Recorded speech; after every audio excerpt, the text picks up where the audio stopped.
Okay, so i-clarify ko lang pala, chine-check ko yung calendar ng pagbili ko nito, ano pala, July 11. So,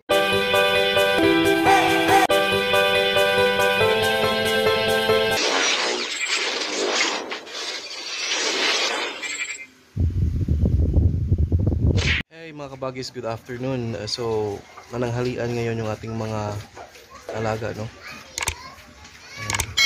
So, na-injectan sila kahapon mga kabagis ng vitamins. Yun nga, sabi nga ng technician, sa mga ganitong edad, normally, mas maigi or mas mainam kung powderized na lang yung gagamitin nating vitamins mga kabagis. So, yung mga ganun, Vitamin Pro, vitamins nila, and then kung ano tayo ng mga antibacterial, yung mga hindi na maganang kumain, matamlay, then paimin natin ng Primoxil.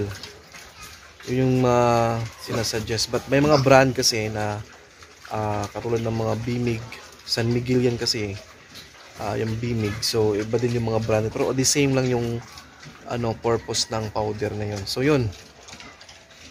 So as of this time, mag-wait ako ng another 1 week para ipurga ko na naman to. Yung pagpurga ko nito mga kabagis is powderized na lang. Yung normal kong ginagamit, yung Latigo. So kumakain sila ngayon. Ating tingnan. Okay, so i-clarify ko lang pala, chine-check ko yung calendar ng pagbili ko nito, ano pala, July 11.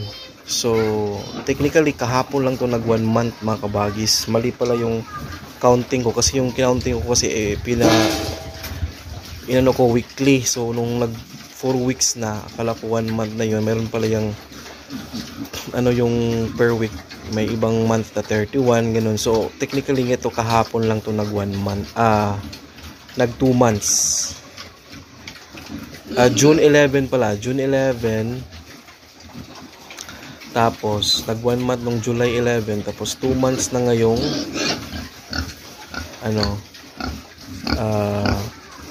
August 11 kahapon. So yun mga kabagis, pinapakita ko sa yung disadvantage ng magturok tayo ng injection, no? Ito marang napilayan tong isa kasi katatakbo niya kahapon. Parang may siya, pakinding-kinding siyang lumakad. Hopefully maging okay lang yan. Yung pinakamalaki pa naman yung So yun, at least nasubukan natin yung reaction ng ating mga alaga ng injekan sila na ganitong edad, which is yun talaga yung ina-avoid ko noon pa, na magtatakbuhan, no? Mahirapan tayo. May nag-comment nga, sana pinapakain ko daw before inject. Kumakain yun sila. Nung dumating yung mag-inject, sitakbuhan na, hindi na pinansin yung pagkain. Binigyan natin yung ng pagkain. Sabi din ng technician, makita niya yung baboy natin 2 months, hindi na daw, sabi niya, pwede namang hindi yan bigyan ng vitamin sir kasi kita naman sa katawan na malaki at mabilis kumain. Sabi nga, optional lang nga lang yung vitamins mga kabagis, optional lang yan. So pinabigyan ko kasi panghuling vitamins na yung naibigay kahapon. Tapos hanggang mabenta, magpurga na lang tayo. Pero magbigay pa rin ako ng vitamins na powderized, ihalo ko sa tubig nila. Yun na lang. Twice a week.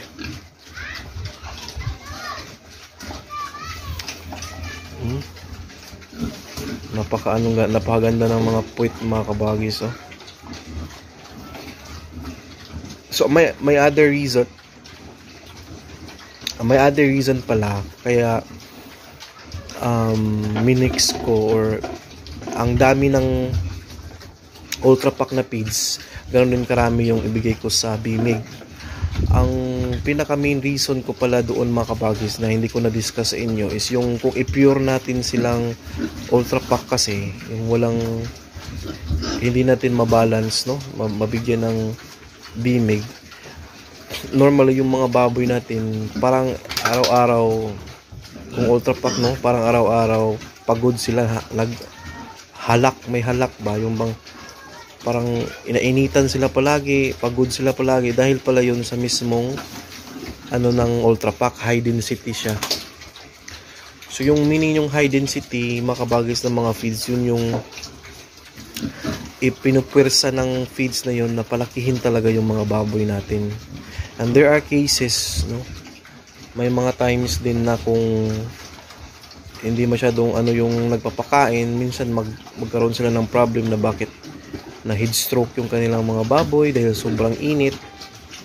Mainit talaga yung Ultra Pack, kaya yun yung sabi ko na kailangan paliguan sila before and after nilang kumain para at least maibsan yung init, kasi napakainit ng feeds ng Ultra Pack.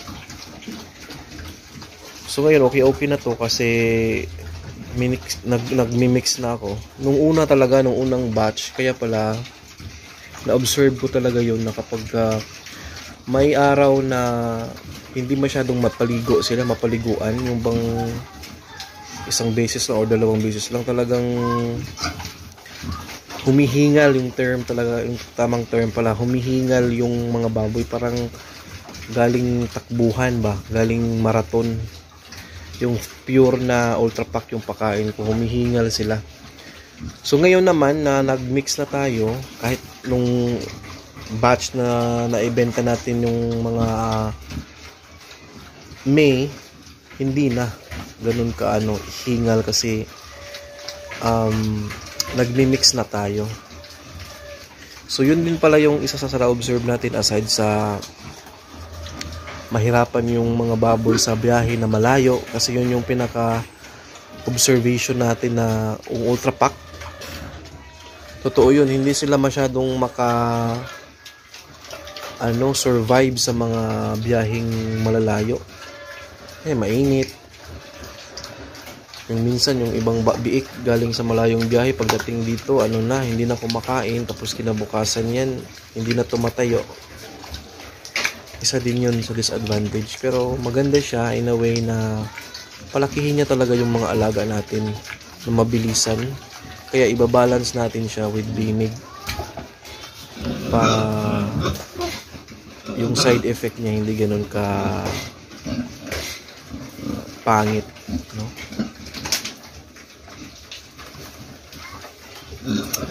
So yun.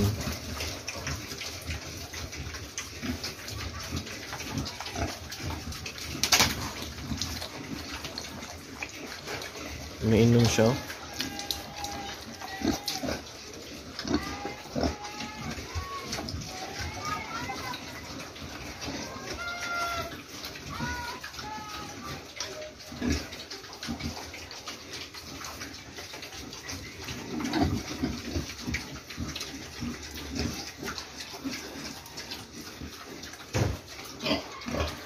Yung mga alaga natin ni Kabagis is ito, pagka 3 months nito, makikita nyo naman siya, talaga yung maganda yung improvement na. And hopefully no, sa 3 months time kuha natin yung timbang na gusto natin. Yung kapag mag 3 months, makuha mo yung 80 plus to 90 plus kilos. Napakaganda nun yan mga Kabagis. Pasok na pasok yan sa target natin. May mga nag-comment nga noon na kahit 3.5 months lang, kuha nila yung 100 plus kilos. So parang nasa pag-alaga talaga yan siguro, no?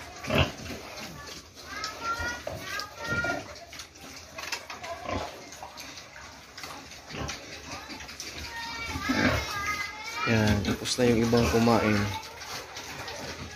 So update sa pagkain natin, no, nasa 6 kilos pa rin yung maubos nila every meal, which is not bad. Okay lang din yan. Dadami pa yan kapag pagkatatanda nila. Yun yung isa pinakamalaki yung Kabagis.